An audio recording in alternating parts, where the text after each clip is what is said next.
রুদ্ধ করে দিয়েছে। কারণ এই আওয়ামী লীগাররাই তার বাবার খুনি, তার বাবার হত্যাকারী। সংগ্রামী সাথী ও বন্ধুগণ, এই শেখ হাসিনার জুলুম আর ইতিহাসের ফিরিস্তি দিতে গেলে দিন পার হয়ে যাবে। শুধু পরবর্তী সকল শাসকদেরকে আমরা এখান থেকে শিক্ষা গ্রহণ করার নসিহত করতে চাই। শেখ হাসিনা বলেছিল, শেখ হাসিনা পালায় না। বাংলাদেশের মানুষ জবাব দিন, শেখ হাসিনা পালায় না? পালায় না। শেখ হাসিনার মতো পলায়নপর কোন রাষ্ট্রনায়ক, কোন প্রধানমন্ত্রী, কোন দলের নেত্রী এতটা ভীতু বাংলাদেশে আর কোনোদিন কেউ দেখে নাই। আমরা এখান থেকে পরবর্তী শাসকদেরকে সবক গ্রহণ করতে বলবো, তাদেরকে এখান থেকে শিক্ষা গ্রহণ করতে বলবো। দেশের মানুষের বিরুদ্ধে অবস্থান গ্রহণ করে, দেশের মানুষকে খুন করে, গুম করে, জুলুম করে, অন্যায় অবিচার করে চিরদিন ক্ষমতার মসনদে টিকে থাকা যায় না। যারা এই অত্যাচারের পথ বেছে নেবেন, মনে রাখবেন তার জন্য এবং তার পরবর্তী বংশধরদের জন্য সেই দেশের মাটি আরো সংকুচিত হয়ে আসে।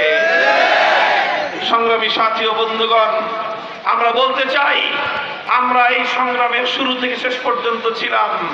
শেখ হাসিনার এই বিগত 16 বছরের শৈল আমলে সবচেয়ে বেশি রক্ত দিয়েছে দেশের ধর্মপ্রাণ মুসলমানেরা।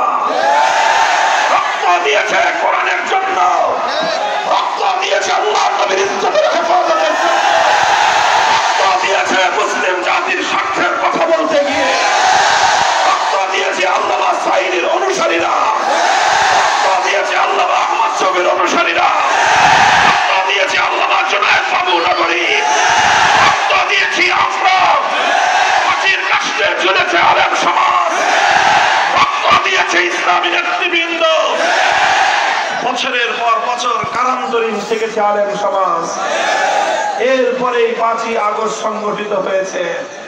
সুতরাং 71 সালের পর যেভাবে বাংলাদেশের বিজয়কে ছিনতাই করে, বাংলাদেশের স্বাধীনতার মুক্তি সংগ্রামের বিজয়কে ছিনতাই করে, যেমনি ভাবে 72-এর চেতনা দাঁড় করিয়ে একটি গণ অভিপ্রায় বিরোধী সংবিধানকে বাংলাদেশের মানুষের উপর চাপিয়ে দেওয়া হয়েছিল, আজও আবার 5ই আগস্টের পরবর্তী সময়ে একইভাবে আমার দেশের জনগণের, ইসলাম প্রিয় জনতার, তাওহীদি জনতার বিজয়কে ছিনতাই করবার আয়োজন চলছে।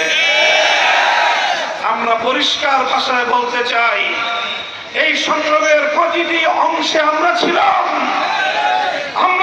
দেশের জন্য, আমরা ছিলাম দেশের মানুষের জন্য, আমরা সংগ্রাম করেছি ইসলামের জন্য। সুতরাং দেশের মানুষ এবং ইসলামের প্রশ্নে কারো সঙ্গে আপোষ করার কোন প্রশ্নই আসে না। দেশ বিরোধী, দেশের জাতির স্বার্থ বিরোধী কোন কথা আমরা বরদাস্ত করব না। ইসলামের বিরুদ্ধে কোন এজেন্ডা বাস্তবায়ন হতে দেব না। অন্তর্বর্তীকালীন সরকারকে আমরা বলি, আপনাদের এই দুর্বলতার সুযোগ আমরা নিতে চাই না। আপনারা একটা দুর্বল সরকার এবং আমাদের সম্মিলিত সংগ্রামের ফসল। আমরা চাই না আবার ফ্যাসিবাদ কোনোভাবে আপনাদেরকে ব্যর্থ প্রমাণ করে দিই। এই জন্য আমরা শেষ মুহূর্ত পর্যন্তই আমরা ধৈর্য ধারণ করতেছি। কিন্তু আমাদের এই ধৈর্যকে যদি দুর্বলতা ভাবেন, বোকামি করবেন।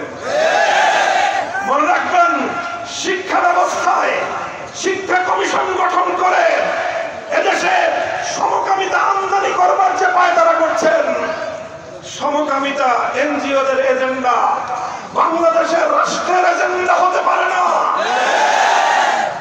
এদেশে ম্যারিটাল রেপ, বৈবাহিক ধর্ষণ নামে একটা কালা কানুনকে মানবতা বিরোধী আইনের অন্তর্ভুক্ত করবার পায়তারা চালানো হচ্ছে।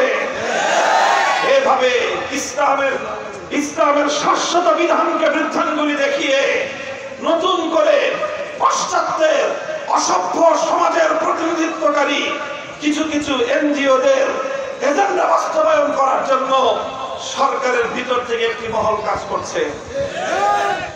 আমরা পরিষ্কার ভাষায় বলে দেই, কোরআন সুন্নাহ বিরোধী যে সকল আইন বিগত সরকারগুলো করেছে সেগুলোকে সংশোধন করে কোথায় কোথায় কোরআন বিরোধী ধারা রয়েছে সেগুলো সংশোধন করার উদ্যোগ গ্রহণ করুন। নতুন করে কোন ধারা ইসলাম বিরোধী, কোরআন সুন্নাহ বিরোধী